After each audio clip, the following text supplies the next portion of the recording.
Welcome to the Sencast. My name is Dale Pickles, the Managing Director of B Squared and the host of the Sencast, the podcast for special educational needs and disability. Each week we talk about a different topic within the world of special educational needs to improve our knowledge, to provide support to professionals working in schools and to empower parents. In this episode, we're discussing emotional regulation resources for SEND, and discussing this with me is Kerry Thalia, the founding director of Discover Inclusion. Kerry is an autistic ADHD business owner who creates resources that support SEND children and young people to access learning, communication and play. The Sencast is created and produced by us here at B Squared. We help to show the small steps of progress pupils with SEND make. And we help schools to show progress for a wide range of abilities and ages. We have a range of frameworks for students from birth all the way through to 25 with our Steps for Life framework that assesses functional academic skills, employability skills and life skills. And for the most complex learners, working within the engagement model, our engagement sets can build a profile of the student's needs and show the progress they are making, however small. Visit the B Squared website or click on the meeting link in the show notes to book a meeting with me to take you through our assessment software. Now, let's get on with the podcast.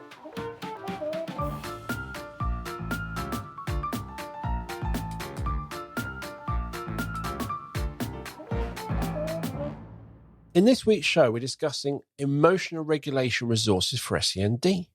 My guest is Kerry Thalia, the founding director of Discover Inclusion, and Kerry is an autistic ADHD business owner, which is a little bit like me, who works to close the gap between research and practical teaching. Kerry is currently completing her Masters in Inclusion at, I think, Birmingham University. And at Discover Inclusion, Kerry has created a range of resources that support SEND children and young people to access learning, communication and play. Welcome to the show, Kerry. Hi, thank you for having me. You are welcome. Now, with every podcast we do, generally the topic always comes from the guest. And they send me information. I want to talk about this. And I was not expecting to read in the information you sent me that the recent literature review by Mason et al., I love saying those things, it makes me sound so like I have no clue what I'm saying about. I do not.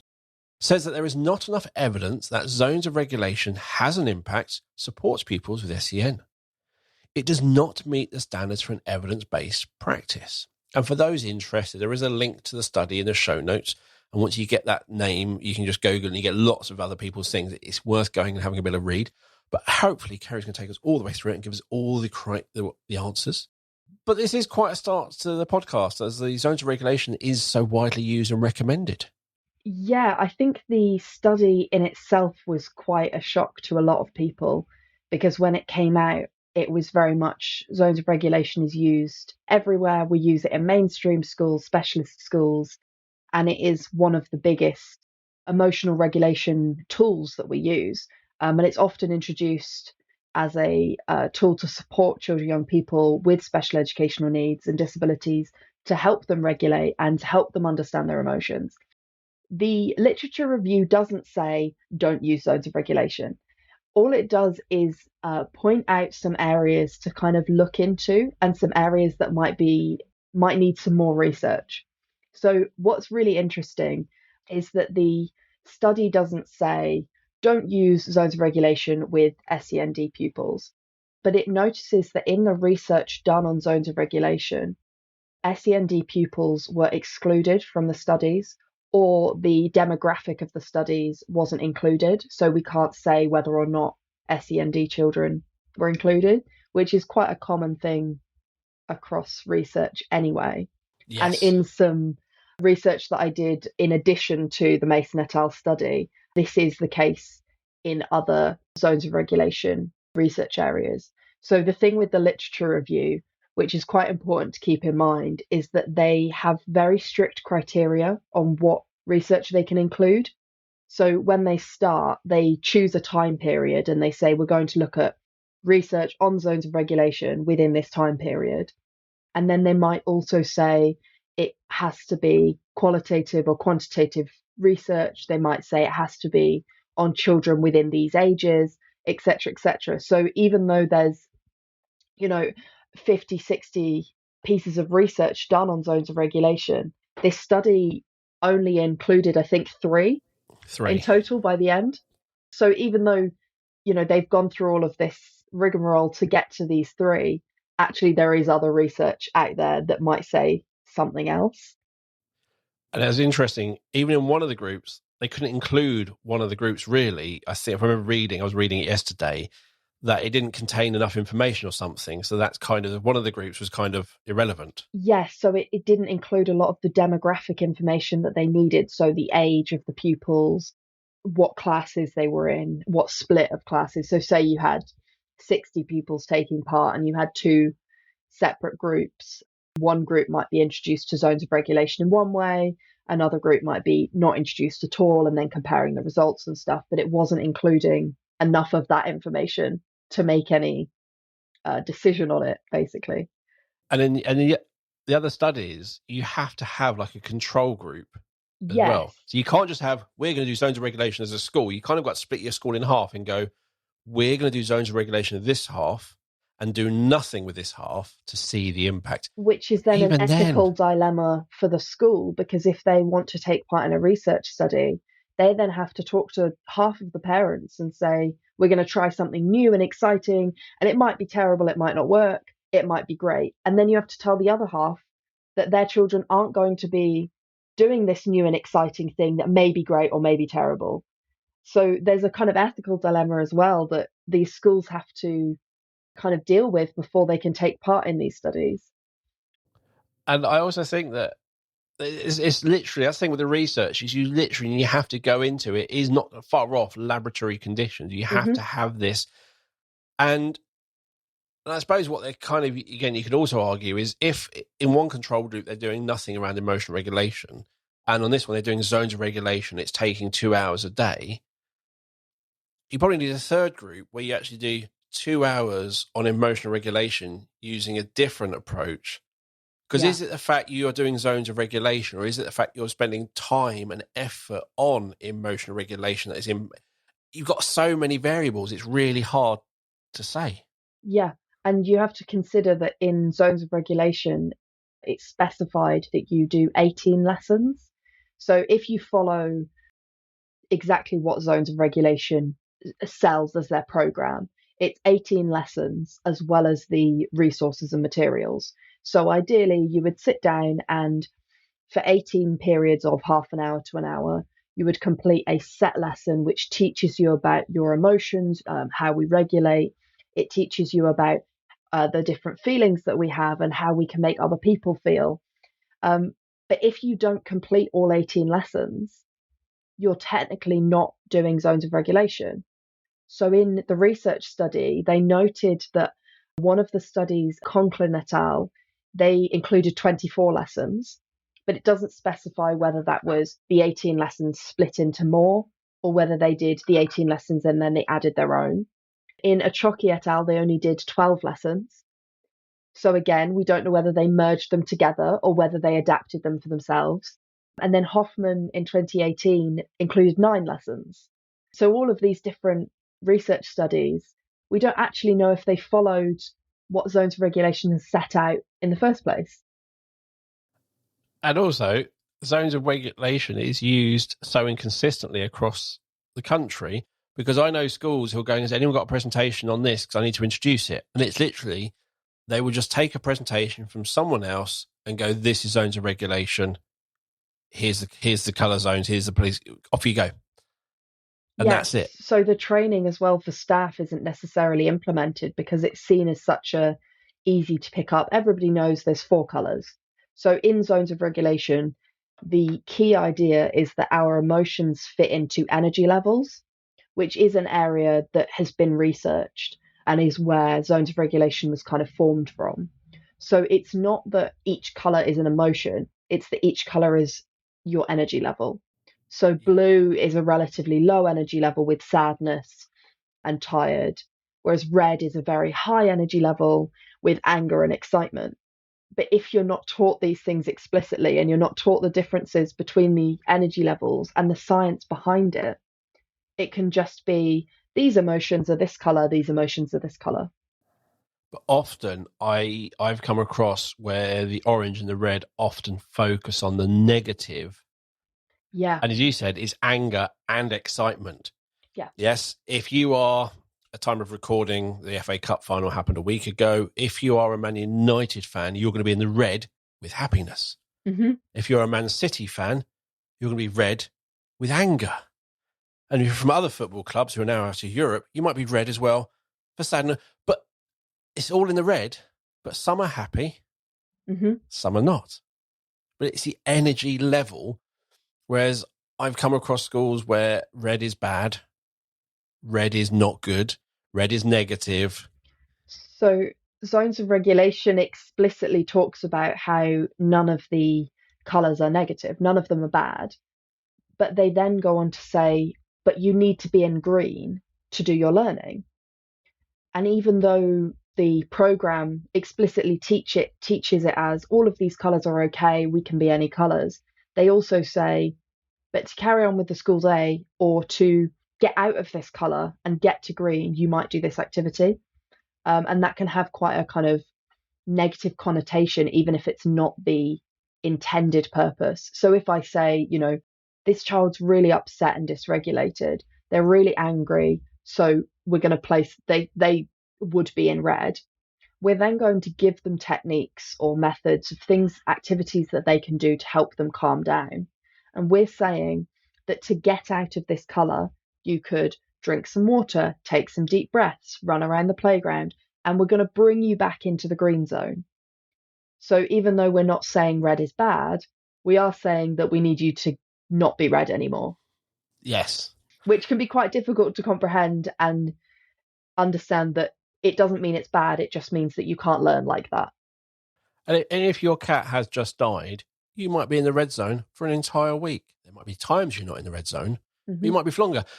But that is okay. That is an expected response to something that has happened, and that is fine. And having your sip of water might not change you out of the red zone.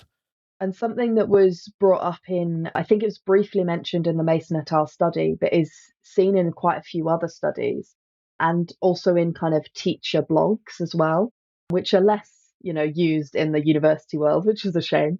But a lot of older pupils who are using zones of regulation are kind of joking around with the fact that they're only 10% red and they're 43% blue and they're 5% yellow.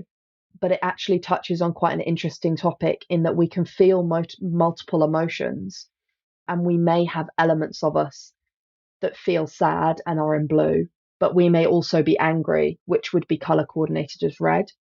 So if we don't talk about the energy levels, then this idea that we can split ourselves in different emotions takes over. So a lot of the studies talk about how teenagers would kind of take the mickey out of those zones of regulation because they weren't using it how it was originally planned to. Or maybe it's not appropriate for when you're older and you're able to articulate a wider range of emotions and feelings. But I suppose if you kind of then, again, another segue as always, overlap like zones of regulation, like mindfulness, is I might be really grumpy and agitated about something that's going to happen in the future. And the mindfulness is about maybe being in the moment and kind of being, part of it is just, where am I now? Are you happy now? And as you said, there is that right now, yeah, I'm in a room, I'm quite all right, there's nothing going on, I should be green. So right now, almost in the moment, I'm green. But the moment I walk out this door, I'll remember I've got something to do and I'll go straight to red. So am I green or am I red? Am I pretending to be green, but I'm actually red? And if you take masking for neurodivergent people, masking's quite a strong kind of topic of controversy at the moment on what masking is and how masking affects us. But if, say, at the moment, I would say I'm masking as green.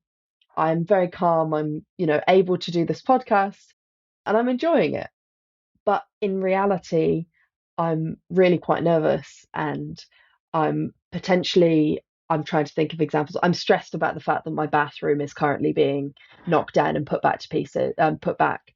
But in this moment, the emotion that I'm showing you or the energy level that I'm showing is green. Yeah. Which, I think brings up an interesting point. But then if we take your cat's passed away example, you wouldn't necessarily just be one emotion. You might be angry if the cat was run over. You might be angry at the driver.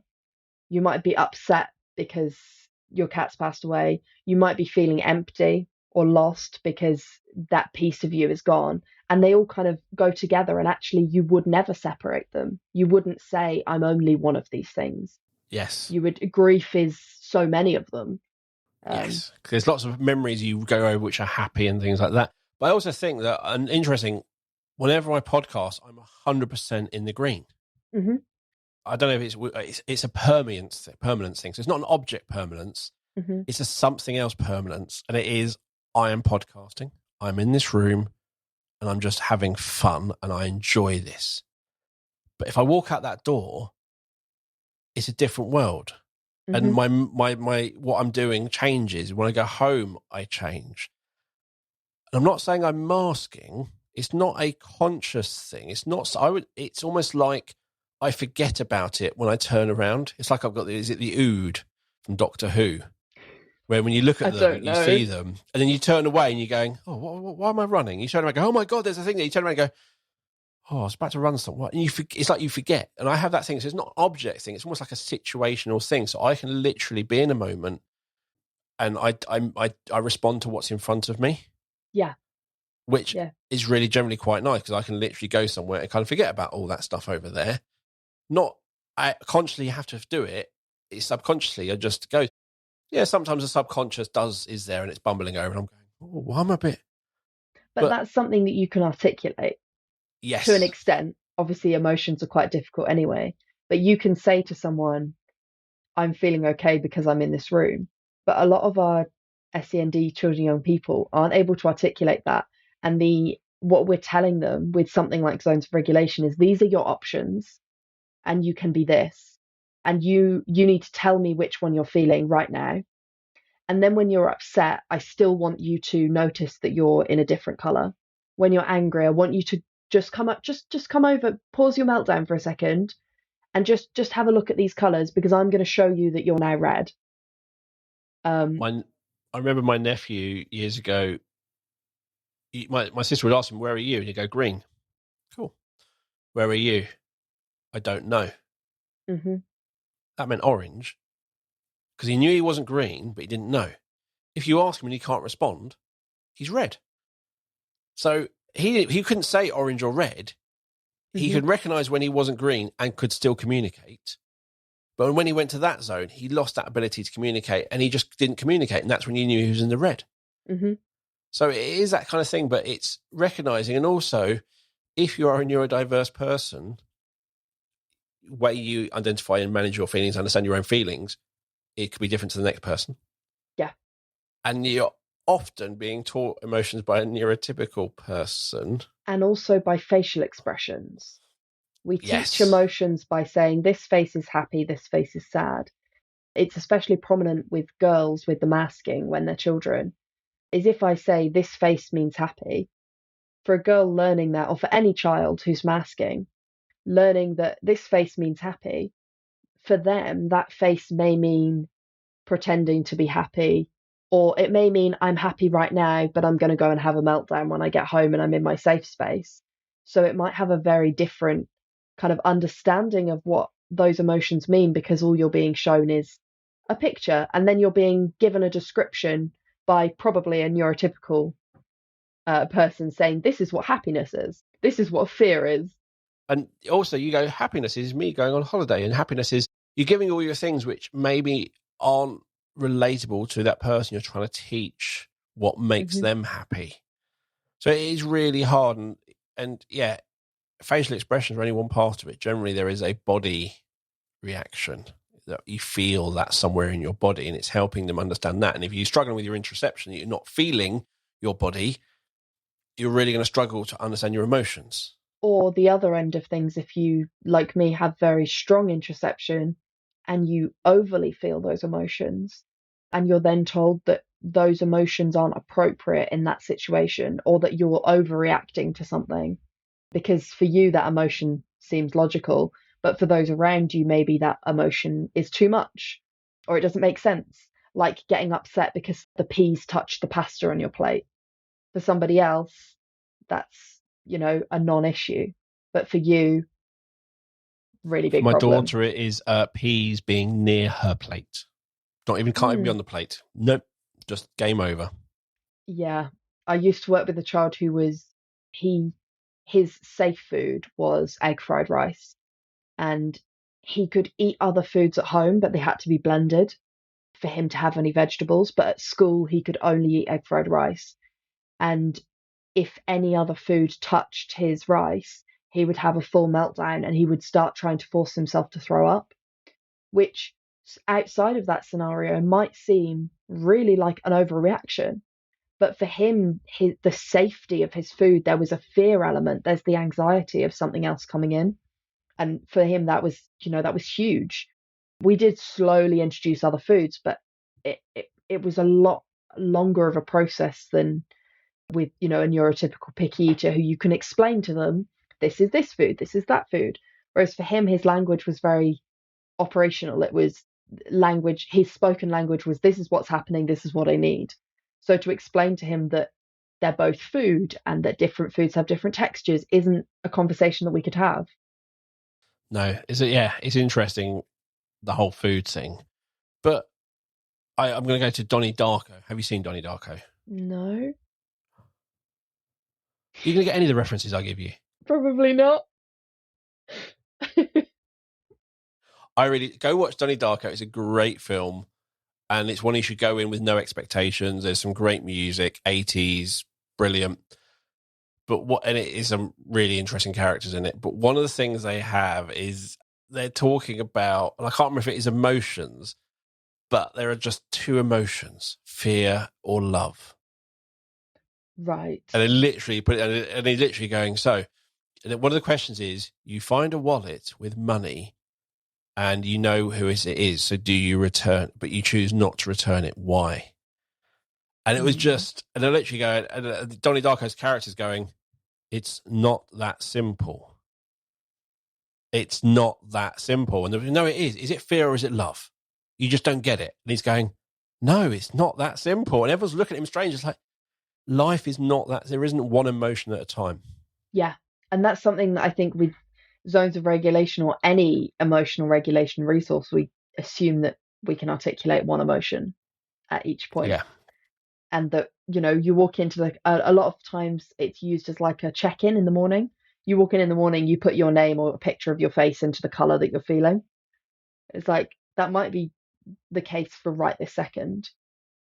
But if that's the color that you use to judge me on for the rest of the day, it's not going to be relevant. No. I also think sometimes if you're in the red zone, you can also go quite easy from that excited red to angry red. Yes. Or when you're really upset, you can also find things incredibly funny. Yeah. Especially at a funeral, you're really sad, someone's gone, and then someone just says a story. And even though you've heard it before, it's like the funniest story you've ever heard because you're kind of in that dysregulated. Which is where the energy levels comes in. And the energy level side of things, the science behind it is really interesting. But because we simplify it to be able to use it on such a large scale and with so many children, it doesn't quite have the nuance that maybe it had when it was first kind of looked into or researched. And you got to think about the zones of, if you think about it as energy levels throughout the day, they're always going to come in orange.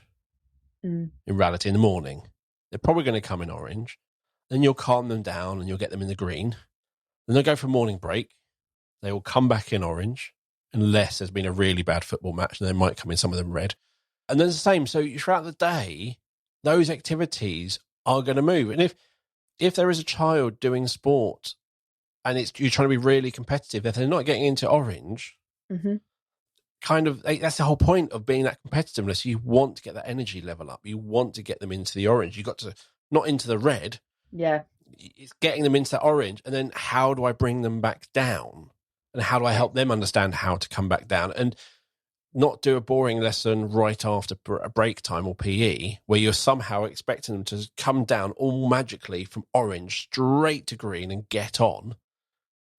Yeah. Have an activity to help that transition.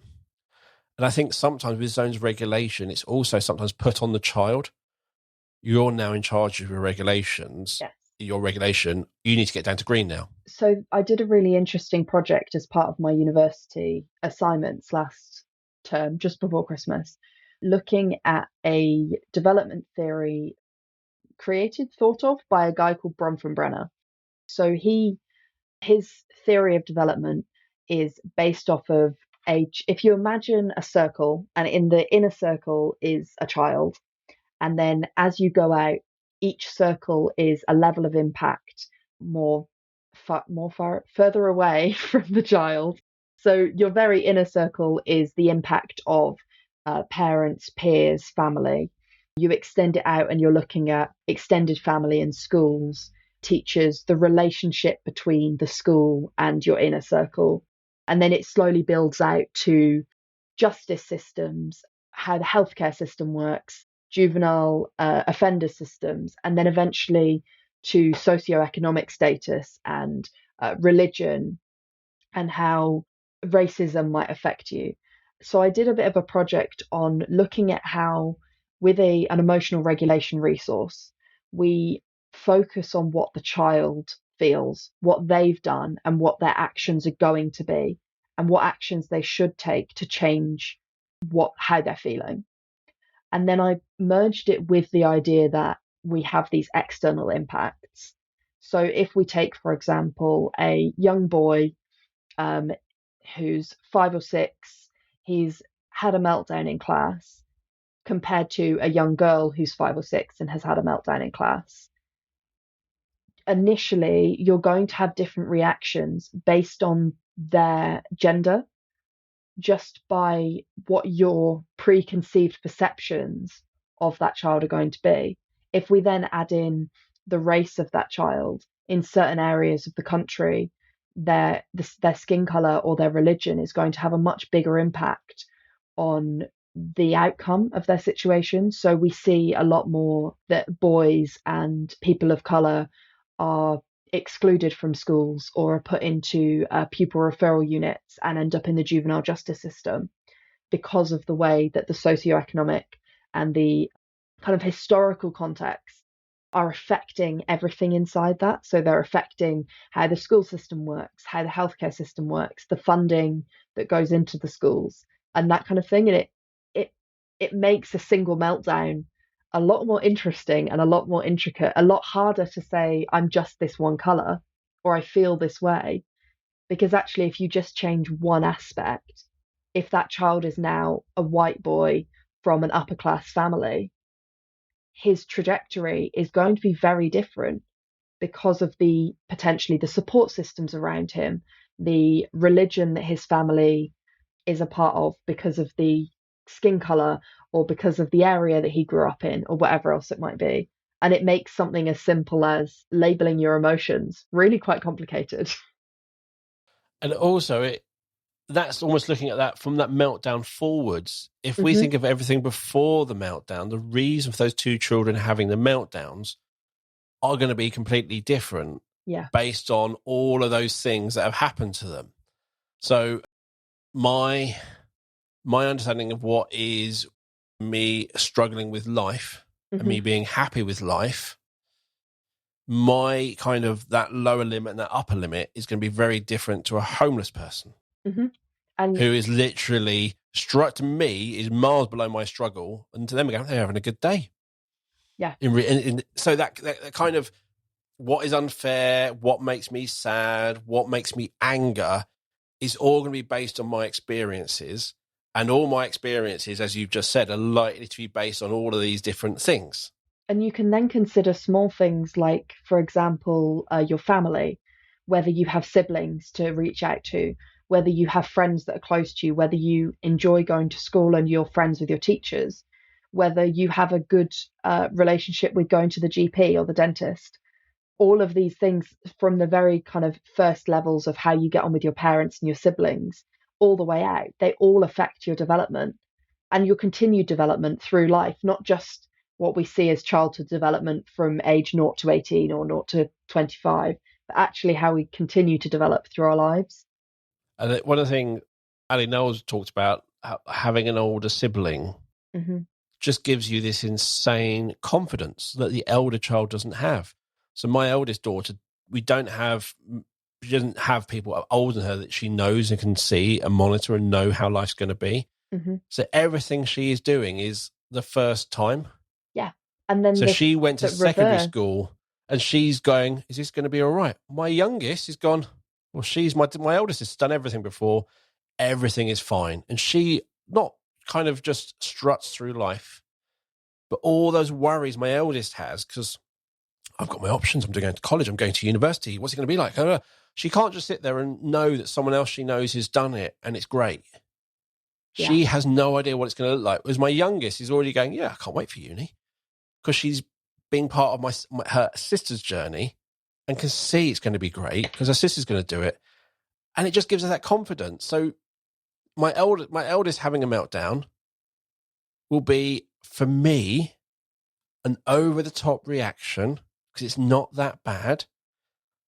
Your younger sister, whereas a younger sister would have a meltdown over a bigger thing, but they're both equally valid. That's my perception of them, not their perception of what's going on. And this is something that we see in schools everywhere all the time, is our perceptions of what is bad or good, or what is a negative behavior, what is a communicative behavior, but also where we think someone should be on our preconceived opinion of development. Whether a 5-year-old should be upset because the color of the pens is wrong, whether a 10-year-old should be upset because the color of the pens is wrong, a 15-year-old, etc. And we have these preconceived or these taught conceptions of what each of these development levels should be, what behavior you should or shouldn't display at each age, what behavior you should or shouldn't display depending on where you're from. So what I would do when I was living in North Wales when I grew up might be very different if you take waving at your neighbours as an example.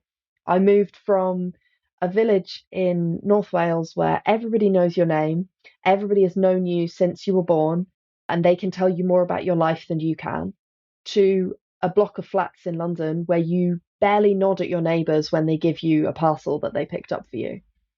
And just those little behavioural differences, when you put that in a much bigger scale, how you view that person or how you view their behavior is really important, because it's then how you act on it. You've never seen the program Cheers, have you? No. No. You said everybody knows your name, and I sort of got this, everybody knows your name. Okay, where's that from? But it's in the sitcom Cheers, and you have no idea what I'm on about, but somebody else will be going, I know that theme tune. But it I is. know of it, I just haven't seen it. I didn't really watch TV or films for like the first 20 years of my life. It's I couldn't just, really sit still for long enough. there's something I can sit still for forever. But no, for me, it's escapism. And Mm. I don't like dumb films. I like films which have a good idea and have gone somewhere. And Donnie Darko is a I really would read. interesting film. Yeah, I would read. Read Donnie Darko then. But what's quite interesting is if you take the like perception of behaviors, is we then decide how we would intervene based on that. So if you take a child in school, we have all of these set interventions that are developed, in a lab somewhere, or they're developed by someone behind a desk, or maybe, they've spent some time in schools and then they've gone away and they've created this intervention, whatever it may be, whether it's for communication, behavior, emotion, and we're then told, okay, implement this. Our perception of a child's behavior is going to decide which of these interventions we choose. Yeah. So if I see those two children having meltdown, I might decide, somewhere that, oh, that little girl, she's had a really hard day. It's been really difficult for her today. My preconceived perceptions of what she's like or how she behaves, and then affected by my viewpoint or society's viewpoint of her. And then I go, okay, so I'm going to offer her some calm time. We're going to go into a sensory room. We're going to, spend some time connecting. I might look at the boy and say, oh, well, he's not got a diagnosis. And I think that actually the intervention he needs is to be sent outside the room and sit and wait and talk to the head teacher. And it can be something as simple as that, because that reaction is then causing their emotion to continue, their emotion to change. So the little girl that's been allowed to go outside with a teacher and to sit somewhere calm and then go into a sensory room and have some time connecting, she's seeing that meltdown as being solved or as being listened to. Someone's seen her emotion and they've listened to what she's had to say or what she's been feeling and they've acted upon it. The little boy's been sent outside and he's been ignored or he's been shouted at or his parents have been called and now they're annoyed at him. And his now reaction to having that meltdown is that nobody listened to what he had to say and that he'd kind of been punished for being upset about something. They could have been upset about exactly the same thing, but because of the reaction that we give them, their outcome is completely different. And if we go back to girls masking, in reality, they could have had the same emotional experiences, same triggers, whatever you want to call them, but she was much better at masking. And it was this final thing that kind of mask came off, had a meltdown. But the boy, he's not good at masking, might have been a bit more disruptive all the way through. Yeah, so as he's got more and more frustrated, he's become more and more disruptive, so he looks like he's causing more of a problem, even if they're going through the same thing. And that's the thing, the emotion for both of these children could be exactly the same. Mm-hmm. It's just the girl, the expectations put on her by society is to be a lovely little girl. So and girls typically mask more. Mm-hmm. So in reality, the same emotions are there, but one, and again, masking, is it good or bad? Not even going to touch that one. The boy is not masking, is being that more disruptive. That immediately starts having an impact on your emotions, and your emotions come into your response. And that girl's, she's normally so lovely, so we'll let this one go. So Casel, I don't know how it's actually pronounced, but it's spelled Casel. They did a. I'm laughing because you sent me this thing, and I'm going, "Oh, is that Casel? Is that Casel?" It's. I don't even have to look up what it was. Yeah, I don't know how you say it, but it's very interesting.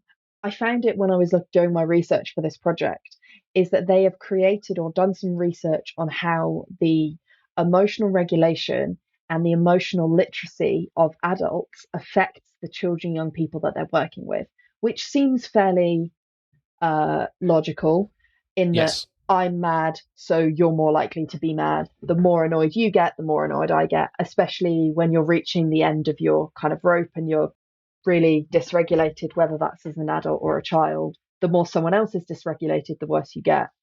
But they then looked into how we say something is potentially a whole school approach. What we mean by a whole school approach in reality is all of the children are doing it. But what we should mean by a whole school approach is, say, we take zones of regulation or another emotional literacy, emotional regulation tool. A whole school approach should be approaches not just for the children, but also for their supporting adults. Because if not every adult that goes into a school has experience working with children, some of those adults may have had childhood trauma that for them, when they go into this situation in a school where children become really loud or rowdy, that may trigger them. Or you might have a neurodivergent adult who really struggles with the noise, and they then go into a school and they're becoming really overwhelmed by all the sound. And actually, we spend so much time telling teachers how they should support their kids, but we're not spending enough time supporting their mental health and teaching them emotional regulation and how they can express themselves in school, because we know that you can't just scream at 30 children. No, and also your own emotional literacy. Do you understand your own emotions? Because we do have a lot of mental health issues in schools. Mm-hmm. And I do, and it's a really interesting industry because teachers and Senkos, you will all burn yourself out to provide for these children. And I don't know how much of that is consciously burning out. I don't think any of you literally go, I'm going to go till I cannot go anymore. Or is you are not aware of you yourself. So you're not aware you're burning yourself out. But also, how much do we have the opportunity to not burn out? So when I was working in schools, the reason I left was because I hit burnout. And I ended up taking 4 weeks of sick leave because I could no longer function in my home life. So we knew it had got too bad. But in that school, I'd been pushed from being a teaching assistant to a teacher. I didn't have the support. I was being pushed to plan lessons. This was in a pupil referral unit. I had a classroom of very high need children who all had very significant traumas and emotional dysregulations.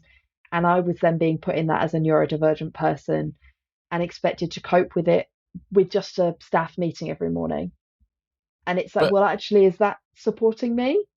but where was your zones of regulation? Where were you each day? Where were you? Were you orange? Were you green? Were you even aware where you were? And that's the sort I of thing wouldn't as have had time to be aware. You don't have time, do you? You go into the classroom and from the second you're there, you've got planning and prep, and then the children come in, and then you keep going until you hit the end of the day and you go home So and you're what you're like, saying is emotions don't matter. you don't That's the have sort of time for thing. them. Yeah, But you're giving that same message to the children, yeah, and so exactly. it's a really weird. It's a risk. It's amazing that we don't sit there and look at ourselves and go. And I always say this, in first aid, what's the first thing you do? Yeah, you check You the know, environment around you and make sure you're not going to go and hurt yourself when you go in and help them. it's the same with your mental health. Yeah, Yeah, it is the same. Am I in a fit state to support these children? yeah. That should be the first job you ask yourself each day.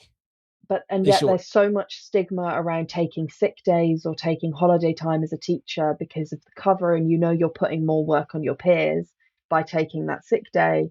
You know that potentially there's going to be children that are upset because you weren't there, and you end up working yourself so hard that, yeah, like you say, you're not looking after yourself. but if you literally had a child who had a phobia of dogs, and then you got your class dog was a Rottweiler who sat in the cage next to them, that child is not going to get any learning done. No. Yeah. You already immediately know that situation is not healthy. I will not get the best out of that child in terms of their learning, but also that child is not going to be really great in any way and will become dysregulated so much easier. So if I am having my entire staff are all in the orange and red constantly, I shouldn't be ignoring it. And from an outside point of view, I look in and go, some things have to change. And sometimes I look at schools and go, things can change. But the problem is education is, there's a lot of, we've always done it this way. Yes. And it's that expectation, those stigmas. And you've got to sit there, and leaders need to sit there and go, there are things we can change. There are loads of things that can change. But you've got to take and think. And there are people going, no, there's nothing we can change. You've got to. It's like, there's a lot of things you can change if you take a step back. And it has to be more than just here's a poster about mental health. It has to be actively giving your teachers time, giving them having enough staff. Obviously, there's funding is always a problem, but having enough staff so that everybody can take their PPA time, making sure that there's you know enough first aiders on site, that there isn't one person running ragged around the school seeing to the first aid problems everywhere, and it's a much bigger issue. If we think of your children in your class, Hmm. are they going to learn better in the green zone or the orange zone or the red zone? Which zone are they going to learn best in? Yeah, it's always going to be green. If let's say I had X amount of work to get done, and if I was in the green zone, I could get that done in 2 hours. In the orange zone, it might take me 6 hours. In the red zone, it might take me 2 weeks. Now, if we took that as your work in school, and that's the thing is, if you walk in a good place and you feel supported and all these things, and you are in the green, you will get more work done in that day, which will keep you in the green. And you'll support your children better because you'll be in a better place to do so. So you can, by being in the green, you can get more work out of your staff. Yeah. That's the thing. It's the thing. You can go and do. I don't even have to look at research. I know that for fact that if everyone is in the green, you're going to get more done together. And the retention of staff will be a lot higher because there's quite a high turnover, especially since COVID, of staff coming into schools because go in, that, bright-eyed, bushy-tailed. You go in, you do all this work, and within 6 months, you're completely burnt out. There's too much to do. You're too stressed all the time. Have you been camping? Yeah, I grew up in North Wales. Finally. When you're putting a tent up as a family, are you in the green zone? Absolutely never. How long does it take? About 2 minutes. But so I know To people put the who are tent up or to move zones? to get a tent up. Oh, okay. Long time? 10, 15 minutes, half an hour, depending on how big the tent is. So if it was, let's say, 6 of you and you're all in the red zone, it would take a while. Yeah, that tent's not getting up. If 3 people left and then there were just 3 people in the green zone, would it be done quicker? Of course, as long as the other 3 people came back with the food. But that's the sort of thing is we know in so many situations red means bad. Everything slows down. We know this from everything. Our communication skills drop down. Our thoughts processing, everything goes down. And we can't necessarily see something right in front of us that is a really good choice because we are distracted by everything. But we need to, I do look in education, and it is such a complex piece to unwind. And I think often we think of all these small things that we can do. There needs to be a much bigger overhaul, and it's up to the school leaders to look at their budgets in a completely kind of different way and think about how maybe if they didn't spend money on something, that they could make a big change that might cost now, but in the long run would either save them money, but also maybe save their teachers' mental health. And using a resource like zones of regulation or anything else with the children is a great start, but until everybody in that school, teachers and support staff included, it's not going to have the same effect. Because as we all know, the best way of teaching is by modelling. Exactly. So let's do some modelling of zones of regulation, and let's say, you know what, I'm in the orange today, so watch out, or I'm red, and here's the reason. It's modelling that with the children. Yeah, I had a really weird conversation with my class a while back when I was still in schools, and this was in the pupil referral unit. And these kids were used to being shouted at. They were used to having their lives thrown upside down. They were put with us for 12 to 14 weeks to suddenly miraculously turn their behaviour around before they went back into mainstream. And one day, one of the kids, she just turned to me and she goes, "Miss, you never shout at us." She was like, "Do you not get angry?" And I realized that at that point, they only saw me as this like excited, bubbly, happy teacher. They never really saw me as sad or as tired because I never let them see that.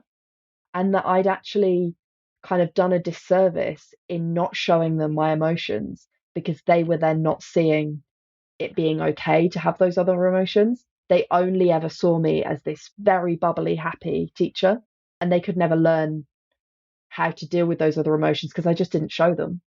No. There was one of my podcast guests, I can't remember who it was, but they were doing supply cover.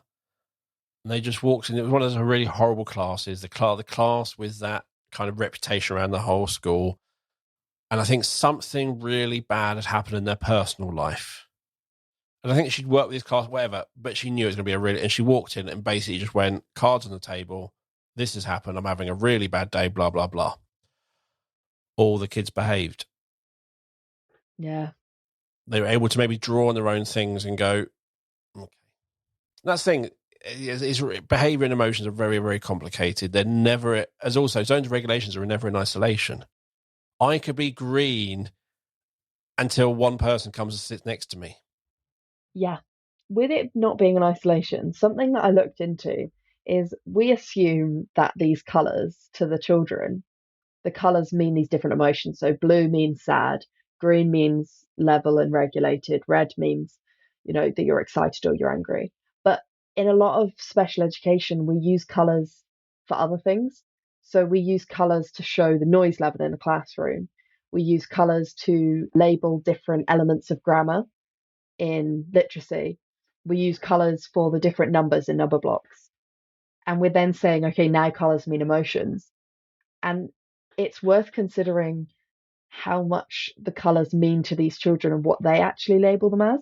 Yellow to me is a verb because in one of the resources that I've made, yellow is used as a verb. So that's what that colour means to me. Green is an object. So I use green as an object. But you then want me to switch. Now, when I'm talking about my emotions, you want me to tell you that green means I'm regulated. And I can't remember what yellow is in zones of regulation, but yellow is something else. And that especially in special education where we use the visuals and we use colours and we expect things to represent other things, that we're potentially overloading. And there was, I can't remember who did the research, but there was some research done talking about the difference between when a child chose the visuals and the colours themselves in comparison to when they were given the colours and visuals, and actually that they were able to understand much more when they allocated the colours themselves. So for one child, actually pink might mean angry or blue might mean excited, and giving them an opportunity to decide what things meant themselves actually makes quite a big difference. Yeah. I also think, because for me, traffic lights, yeah, as soon as I hear those things, green, good, yellow, get ready to stop. And it's kind of, it is a scale and things like that, but red means bad, yeah? And green means good. But that's not what this means. It's just a colour. Yeah. It could be turquoise, lilac, and sepia. It could be whatever. It can any colours. I chose really random ones there. I can't think it's the one from Monsters Inc. I couldn't think of that colour. Tuse or something random.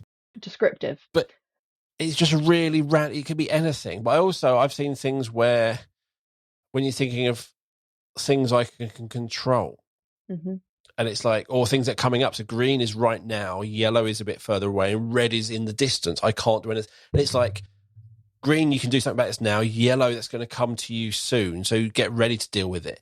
So yeah, the colours have lots of different meanings in different ways. But for me, red is always bad. Green is always great. And that's not what zones of regulation is really saying. Yeah. It's just saying, this is high energy. That's but if bad. we didn't use the colours, no one would understand it. We wouldn't use it in the same way. Children, young people wouldn't be engaged by it because it wouldn't have colours. So red in a library, bad. Red after winning a football match, perfectly acceptable.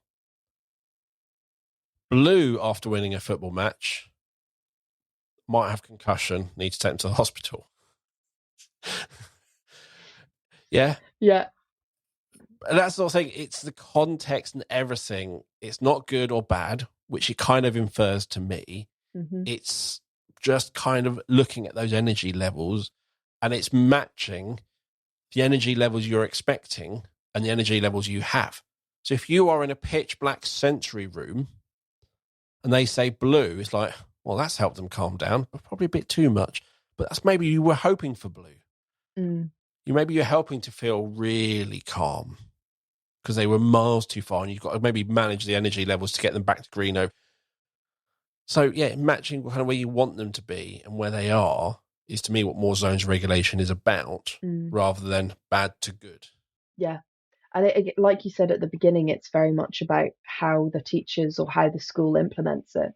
Because if everybody gets, the full training and they get explained how everything works, and then they're able to complete those lessons with their students, then it's going to have a very different effect to a teacher taking, what they see as zones of regulation and bringing it into a classroom and adapting it.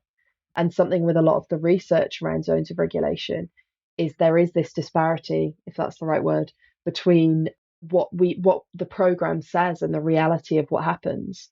Because social emotional well-being and PSHE and whatever else the lesson might be called is given a very, very fairly limited space of time in the kind of calendar, because we have statutory lessons like maths and literacy, which have to have certain amount of hours per week or per year that children have to complete them for. So by the time you get down to something like emotional regulation or personal health, mental health, there's very little time left for it. And especially with an SEND child who takes a longer time to understand something, or they're still trying to kind of regulate and listen and translate something into something they understand, we don't maybe have time to do that with them, because, sorry, it's maths. Oh, sorry, we've got a geography lesson now.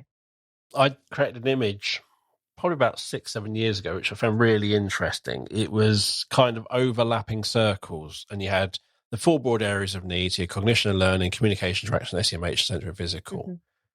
And for the majority of children, that cognition and learning was a much bigger circle. And the other three and PFA took a really big backseat because they are things that children pick up through osmosis. Mm-hmm. Yeah, just by children being in the classroom, they're going to pick up on the social cues and learn. And all your effort goes into cognition and learning at the end of the year or the end of when they turn 16, whatever.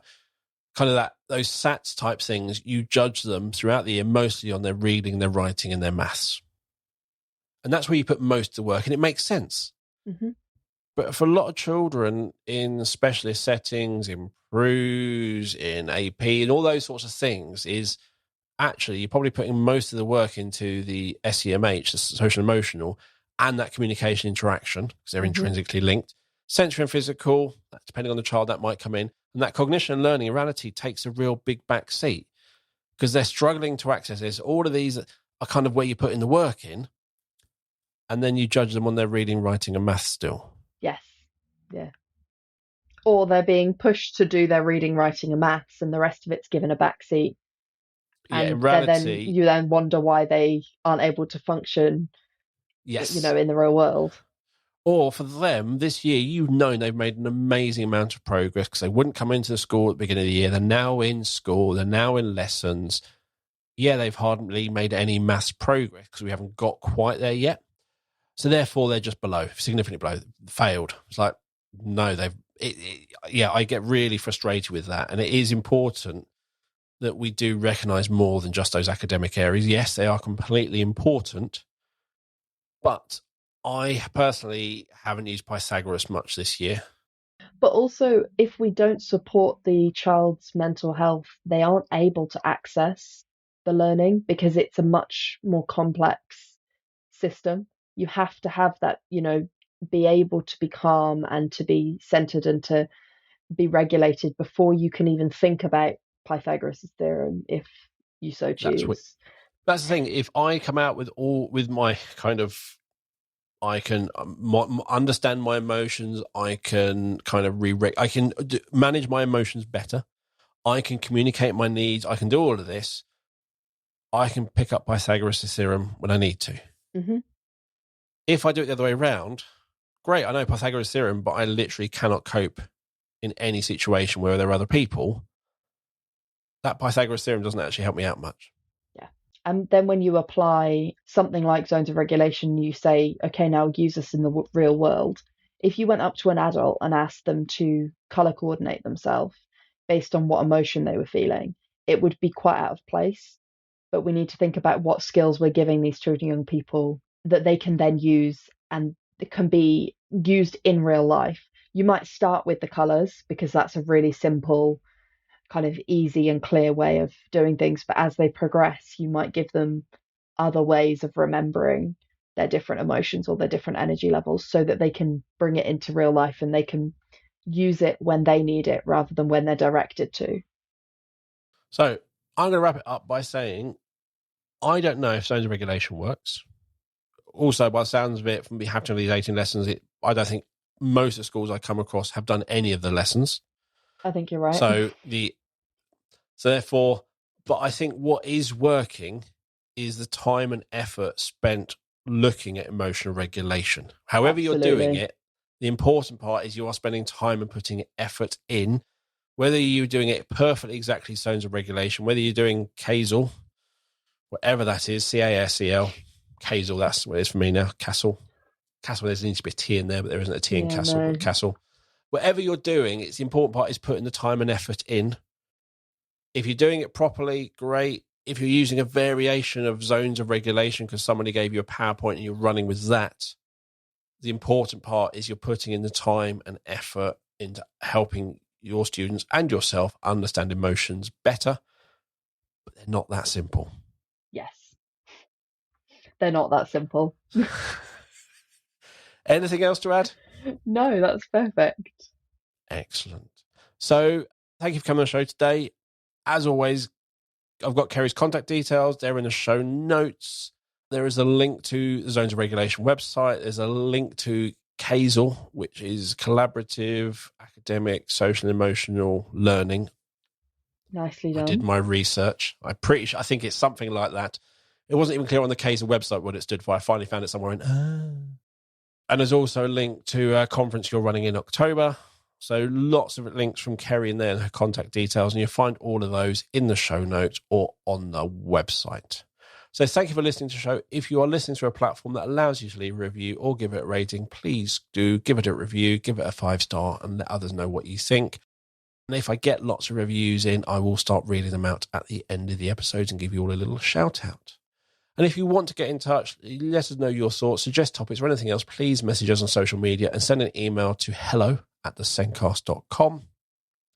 And as always, a reminder that the Sencast is created and produced by us here at B Squared. We are here to help show the small steps of progress pupils with SEND make, and we help schools to show progress in a wide range of abilities and ages.